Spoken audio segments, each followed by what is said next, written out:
Good evening, everybody. Here we are at the very end of February 2023 as I record this. And for once, for what seems like a really, really long time, it's still daylight outside, which just makes us feel so much better, whatever the temperature happens to be. And sign of spring is on its way.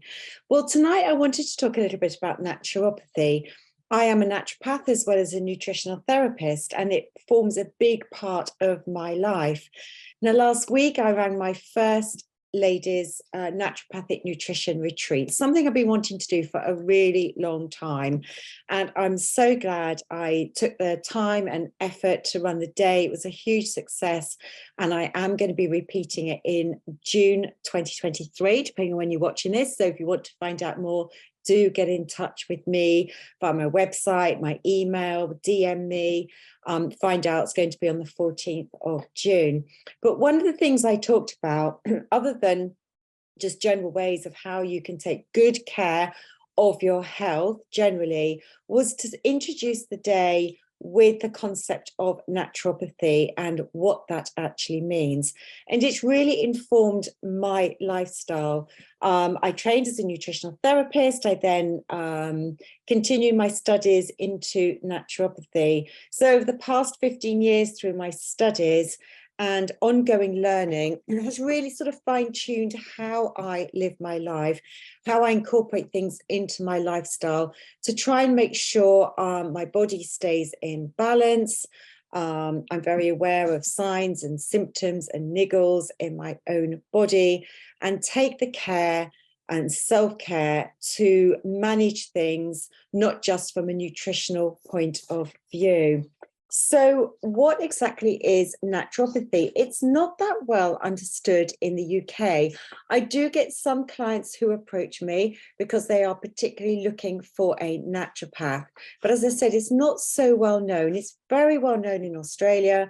It's very well known in America, pretty well known in places like Germany, but not so well known in the UK, unless, of course, you have trained in it. And there's not too many colleges that do offer it as something that you can study. So what exactly is naturopathy? Well, it's not like a therapy like herbalism or homeopathy or osteopathy or nutritional therapy. It's more of a therapeutic approach, and those who are practicing as naturopaths have underlying that at least one what we call modality or therapy that we practice. Like for me, that is nutritional therapy. But my approach to my practice and how I live my own life is a therapeutic approach. And what that means is there are four main principles that underpin naturopathy. The first is that the body has an inherent ability, as naturopaths we believe this, an inherent ability to heal itself. If it's given the right tools, it has the ability to heal itself. And the sooner we can recognize things are getting out of balance, the sooner we can put things into practice to bring things back into balance. So we seek to facilitate bringing the body back into balance, understanding that the body's got these self-healing capabilities. The second thing we recognize is that we are all unique individuals. We could all eat exactly the same diet. We may all be exposed to the same amounts of stress, but it doesn't mean we will all go through the life healthily, or that we will all have the same symptoms, because we have genetic influences that will come to play a part into the expression of diseases or symptoms. So it is really important to recognize that you need to be in tune with yourself and don't look to other people as to what they're doing. You can seek guidance from other people, but really check in with yourself, because whatever you're doing may not be quite right for you. And that's really, really important. The third thing is always what we're looking for as naturopaths is going back to the root cause of any symptoms that you may have. We don't want to look at symptoms alone. We're going right back to the root cause. And that root cause may not be located in the organ to which it's expressed. For example, You may have a skin condition, but the root cause for that could be due to poor bowel elimination, and that's creating toxicity that's being expressed through the skin, for example. And a headache may be nothing to do with the head. It could be due to a nutrient deficiency or perhaps a lack of hydration, for example. So we're always looking back to the root cause, but it's always worth checking in if you get a symptom or a niggle that you haven't experienced before or for a while, just looking at your own lifestyle, which we'll go on to talk about, and just looking to see what may be out of balance in your own lifestyle or in terms of what you're eating that could be part and parcel of what's contributing to the symptom for you. So we say as naturopaths that the symptoms of ill health are the body's way of healing itself. We must never try and suppress symptoms. And when we take medications, it is, and there are always times when we need to take medications for more serious conditions. But when we take a painkiller, for example, it's like putting a sticking plaster over the problem. Your pain may go away, but it doesn't mean the symptoms that's creating that pain has gone. And if you put a sticking plaster over the problem, it could result in the problem being expressed in another way. And that's what we say as naturopaths. And if you have a skin condition and you take some cream, because there's a bit of inflammation and the symptom on the skin looks like it's gone away, we say as naturopaths that the inflammation that's been expressed through the skin hasn't actually gone away. It's gone back inside the body and could come out a different way. So we don't want to, as naturopaths, put sticking plaster over things. We're always trying to go back inwards and look as to what is causing that problem.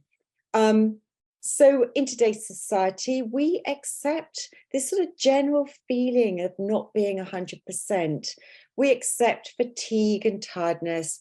We accept niggles like aches and pains and headaches. We accept we may have a low mood, and we just put that down to our busy lifestyles, and it's just how it is in the modern life. Or we may think, oh, we're going through the menopause, and whilst that may be part of the problem, it may not be in the entirety of the problem. And in fact, the menopausal symptoms could be due to nutritional deficiencies or excess stress, for example. And it's certainly not just due to old age. We do need to take better care of ourselves as we get older, but that doesn't mean that we must be fatigued. It doesn't mean as the day goes on, we're going to get more and more tired. It doesn't mean that we can't go for walks or we can't go to the gym and lift some weights just because we're getting older. We may not lift the same weights, and we may not run or walk at the same brisk speed or quite the same distance, but it doesn't mean that we can't do these things. And I think the more we sort of give up on these things, the more it's a bit of a downward spiral. So we tend to put up with symptoms rather than addressing the root cause and taking the care and attention to find out what's going on in the body.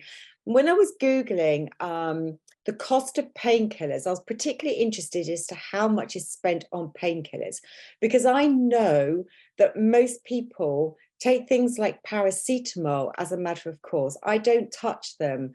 I couldn't tell you the last time I took any painkillers. But I know if I'm out and about and somebody might go, oh, has anybody got any painkillers? I've got a bit of a headache. You know, people are rummaging around in their handbags. So yeah, you know, I've got something you could take. I don't carry anything. I don't use them. So I was looking into what the costs were, and there was some startling information I found online. There was an article in the Daily Mail back in 2022 that looked at the cost of prescribed common painkillers like paracetamol, aspirin and ibuprofen on the NHS, which shouldn't be prescribed because they're common painkillers, but it cost the NHS in 2021 111 million. Now, I know in terms of the great scheme of things with the NHS, that might seem a drop in the ocean, but you know, it's still a big cost to the NHS that we could do without, really. 111 million pounds on the NHS. And then I found the statistics, these are the actual published statistics of different over-the-counter medications, and the cost in 2021 of painkillers over the counter was which was a fraction under 700 million pounds that we are spending as a nation going to Boots and the supermarkets and buying things like paracetamol and ibuprofen over the counter. So huge costs on painkillers because we have headaches and aches and pains and backache and different things that are going on in our body, could be stomach ache, whatever it may be. These are things that we're taking for granted as part and parcel of living our lifestyles as normal. Otherwise, we wouldn't be spending that huge amount of money. So how can we look at helping the body's self-healing capabilities? It's all about encouraging what we call as naturopaths this vital force. In Chinese medicine, we call it qi or ki. And in Indian Ayurvedic medicine, they call it prana. And it's about stimulating this vital force in the body. Well, there are three key aspects that we need to address and keep in balance. And the lovely analogy that was taught to me that I absolutely love, and I think is so useful to envisage this, is thinking of these three arms, these three aspects to our health as a three-legged stool. And if one of these arms and one of these legs is out of balance, your stool is going to start wobbling. And the wobble is the first sign, these niggles is the first sign that things are out of balance. Your stool is going to start wobbling because the three arms are no longer in balance. And the more we allow these things to progress, one of these arms will get shorter and shorter and shorter. Could be more than one arm that's coming into effect. And eventually your stool is going to fall over. You know, you're going to end up with more and more symptoms. Some of these things could progress to become more chronic because you've not addressed them at an earlier stage. So what are these three arms? What are the three legs to the stool that I'm talking about? Well, the first is to do with chemical. This is the nutrition. It's to do with detoxification, and it's to do with elimination. And this is my area of expertise. When we think about nutrition, we're looking to make sure we're getting all the right nutrition in the body, but it's also making sure that things are in balance because our nutrients work in synergy together. If we think of B vitamins, they work in synergy. That's why you'll often buy a B complex as a supplement. They work synergistically together. And when we're thinking about our bones and when we're thinking about muscles and contraction, we're thinking about not just calcium, but we're also thinking about magnesium. We need calcium and magnesium in balance for muscles to accurately contract and relax. And if you've got too much contraction going on, this could be part and parcel of a problem with headaches, part of a contributory factor with migraines, part of a problem with constipation and with muscle tightness in your neck and your shoulders. You know, it might just not be our lifestyle that's causing that. It could just be there's too much calcium, or rather not enough magnesium in your diet. And so we're always trying to look to make sure that our nutrition is not just optimal, but we're managing and making sure we get all the nutrition that we need and we keep it in balance. We're also looking at detoxification, which is managed through the liver. And whilst I know doctors would say that we don't need detoxification and cleansing programs because that's what the liver does all the time, the problem today in the modern world is that we are bombarded with chemicals. Our food is sprayed horrendously with chemicals. We have chemicals in our furniture like fire retardants. We have things pumped into our water system and we're drinking that water. We're rubbing lots of chemicals onto our skin unless you're buying organic skincare and they get absorbed into the bloodstream. We're breathing in chemicals in the air, particularly if you live in cities and the cities are more polluted. So we are surrounded by this massive toxic overload, and therefore we are expecting our bodies to just manage that without any additional support. So detoxification programs, or making sure we are minimizing our exposure to chemicals as much as we can, whether it's through more organic food, changing our skincare routine, all those types of things are really important to look at collectively. And sometimes just, a detoxification program in the springtime as it's approaching could be a really useful thing to do, just to give that body a little bit of a rest, so it's got a chance to catch up on itself. And then, of course, elimination is thinking about the bowels, the kidneys, the skin, and the lungs. All four of those are eliminatory channels. And it's why I look first and foremost at gut and digestive health, and are the bowels moving efficiently, because that is one of our prime eliminatory channels. And therefore, it's why, one of the reasons why, if the bowels are not working efficiently, toxins can be thrown off via the skin, and the skin has got a massive surface area, so it's a really big eliminatory channel and organ. So that's one arm, and that's why I've gone into a bit of detail, because it's an area that I specialize in. But the two other arms are equally important. The second one is what we call mechanical, and this is to do with our posture. It's to do with tight muscles. It's to do with what we call spinal alignment.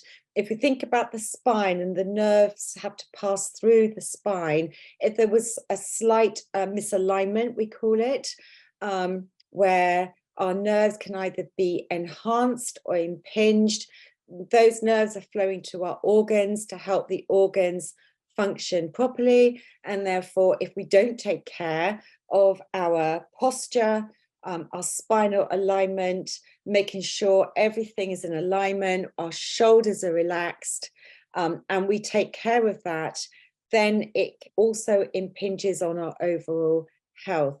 And that's why I see an osteopath, not just when I have a problem. I check in regularly with my osteopath, and together we review the frequency with which I need to go.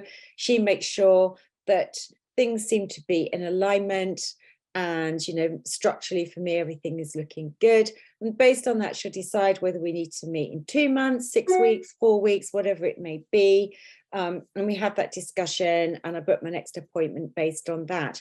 Obviously, if something happens and I think I need to go sooner because I'm concerned about really tight neck or muscles, if I spent too long at my desk, or I've done something at the gym that's thrown me out, I might book in and go more frequently. But that is part of my lifestyle, is having an osteopath. You might see other people like chiropractors, for example, but that's really, really important to me that I do that. And finally, the third leg of that stool is to do with your spiritual, mental, emotional, psychological well-being. When we think about the stress aspect of our busy lifestyles and the impact, we know ourselves when we're stressed, it can impact our digestive capability, it can affect our mood, it can make our skin look more drawn, shoulders get more tight. These things all have a knock-on effect. When we're more stressed, actually we use up certain nutrients in higher amounts. So we need to take care of the stress in our lifestyles. And it can be really, really important to have an emotional well-being guide, a practitioner for you.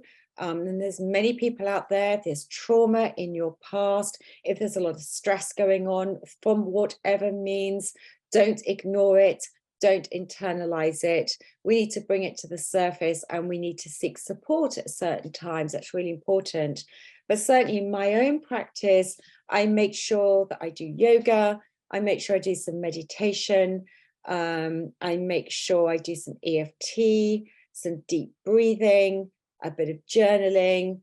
I try and make sure I keep that in check. I'm very, very aware of when I'm under a lot of pressure with work and stress and overwhelm.